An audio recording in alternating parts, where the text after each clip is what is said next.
Mere hours after 2,000 geared-up riot police practiced crowd control measures and tested their water cannons on Kopij, some 700 opposition supporters gathered across town to make their own preparations for Saturday's mass demonstration.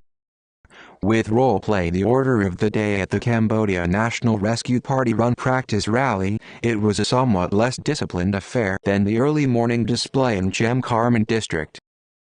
Assembled in neat rows of about 100 participants, half the group was asked to assume the role of the security forces, while the other, peaceful CNRP demonstrators. An initial test run of a possibly confrontational scenario, where the giggly demonstrators charged into a police wall, was deemed to be too aggressive by the party officials leading the training session. We found that the behavior of our protesters was aggressive.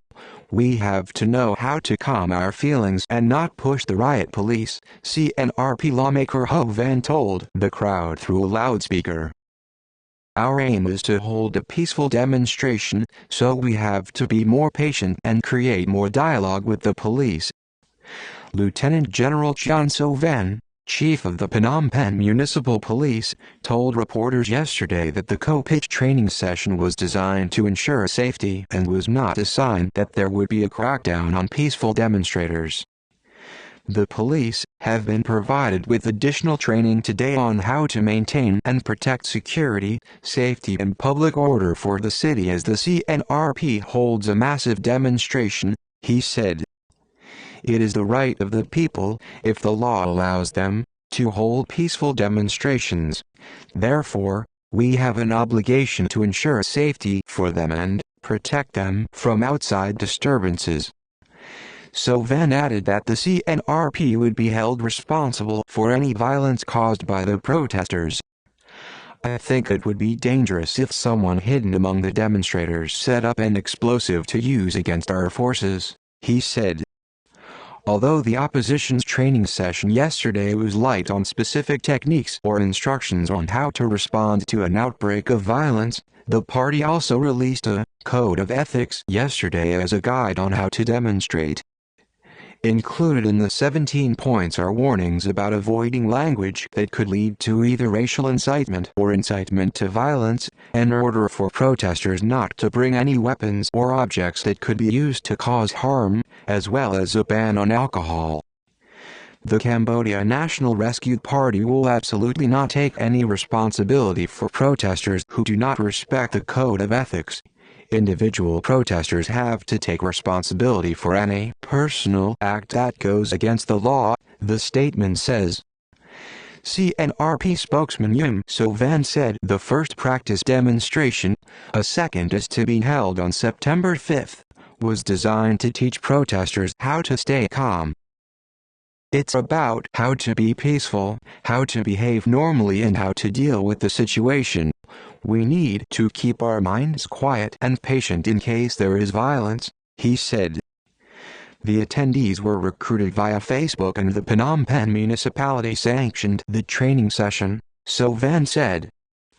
Although only 500 to 1,000 people were expected, according to So Van, close to 1,000 onlookers, in addition to the 700 or so taking part in the training, turned up at Freedom Park yesterday.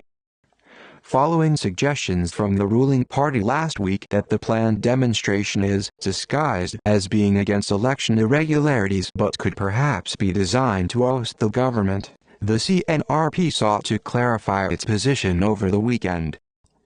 In a statement released Saturday, the party reiterated that the protest will call for the establishment of a joint, independent investigating committee to resolve irregularities. The Cambodian People's Party has already rejected any such committee without the involvement of the National Election Committee, which said weeks ago that it was too late to investigate electoral complaints. The CNRP vehemently denies any baseless allegations that the 7th September nonviolent and peaceful mass demonstration has the objective to topple the government, the statement says. The CPP on Saturday, in a letter sent from party president Chisim to Sam Rainsy, said it was always willing to hold top-level meetings with the CNRP. Opposition party officials yesterday said, however, there had been no concrete steps in that direction. For its part, the government released its own statement yesterday, backing a Friday plea by King Norodom Sihamoni calling for disputes to be solved based on the constitution.